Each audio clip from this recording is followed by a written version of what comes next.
History tells us about a nation that was very strong and powerful.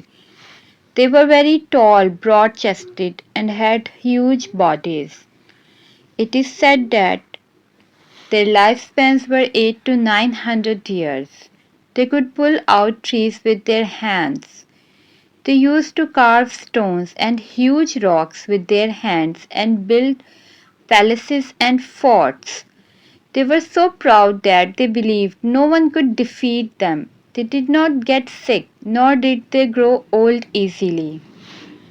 But despite all this glory and power, a mighty storm came by the will of Allah and everything was destroyed. This is the story of nation of Aad, the result of power and pride. Around 2000 years before Christ, a great civilization lived in the Arabian Peninsula. This area was known as Al-Ahqaf. In Arabic, the curved sand dunes are called Ahqaf. The nation of Ad lived there. The nation of Ad is mentioned in the Holy Quran in 9 different places. They were a very powerful people. Their land was green and fertile, and they had every blessing of world.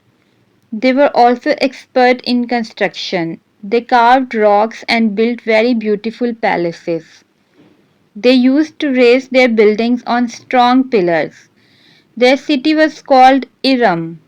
In the Quran, they are described as Iram, the people of tall pillars. They were the first to build tall and grand structures supported by pillars. After the destruction of people of Prophet Nuh alayhi salam, they were made rulers in the world, but after some years they forgot the teachings of Hazrat Nuh alayhi salam and started worshipping idols and stars. They had made different idols for different needs. Allah sent his prophet Hud alayhi salam to guide them. Hazrat Hud alayhi salam called them toward the worship of one Allah. The leaders of Ad said, "We think you are a liar and a foolish man." Prophet Hud alayhi salam replied, "I am just a messenger of Allah and I have brought Allah's message to you." They said, "If you are truthful, then bring Allah's punishment upon us. We will not believe you." Hazrat Hud alayhi salam continued to advise them for 50 or more years, but they did not stop their wrongdoing. Among the rulers of nation of Ad, there were two kings who were brothers. The elder brother was Shadid. After his death, the younger brother Shaddad became the king. He was very powerful and majestic ruler and owned a vast empire. No king could compete with him. Because of his pride and power, he even claimed to be a god. Prophet Hud al-Islam tried to make him understand that this world is temporary and true success is to follow the path of Allah and earn paradise. Shaddad asked, "What is paradise like?" The scholars of that time described what they had heard from the prophets about paradise. Shaddad said, "I can build such a paradise myself." So he called experts from all over the world and sent them to Aden. Around the city, walls were built with bricks of gold that shone beautifully in the sunlight. Inside the walls, 1,000 palaces were built. Each palace had 1,000 pillars decorated with diamonds and precious jewels. In the center of the city, a canal was built. The walls and floors of the canal were decorated with rubies and sapphires. Along the sides of canal, extremely beautiful artificial trees were planted. Instead of fruits, pearl, diamonds and precious jewels were hung on them. The walls of the city were perfumed with amber, saffron and musk.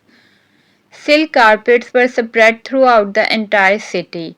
Canals were made all over the city. Some carried milk, some carried wine, and others carried honey and sweet drinks.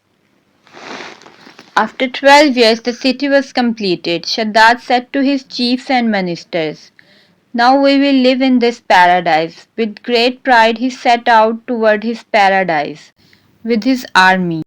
On the way, he mocked and laughed with the scholars, saying, "You were telling me to bow before someone else. Look, I have built my own paradise." He had just reached the gate when the angel of death arrived, and by the command of Allah took his soul. He could not even see the paradise he had built, and he was destroyed. Then Angel Jibrail gave a mighty cry, and the entire city was destroyed in a single moment. Even after seeing the end of Shaddad, the people did not open their eyes. They still did not believe in Prophet Hud alayhi salam and continued to call him a lawyer and a magician.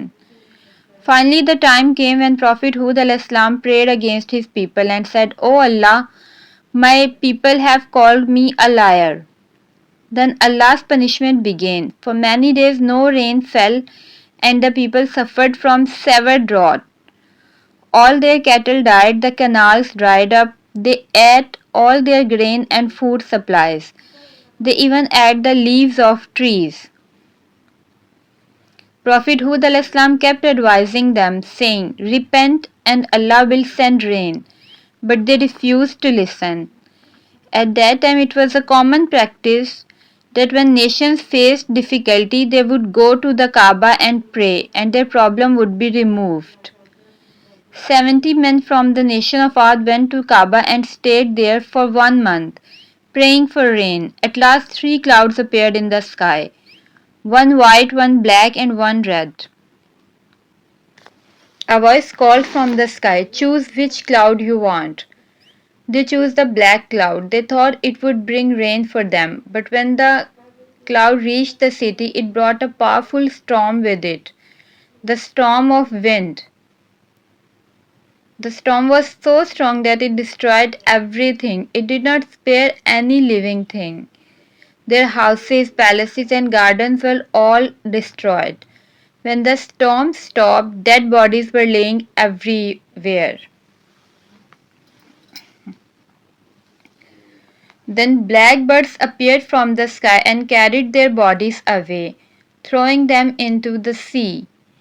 Allah protected Prophet Hud al-Islam and those who believed in him from this storm. By the command of Allah, they had taken shelter in a place called Hazira, and in this way they were saved from the punishment. Allah mentions this event in the Quran so that people may learn a lesson and correct themselves.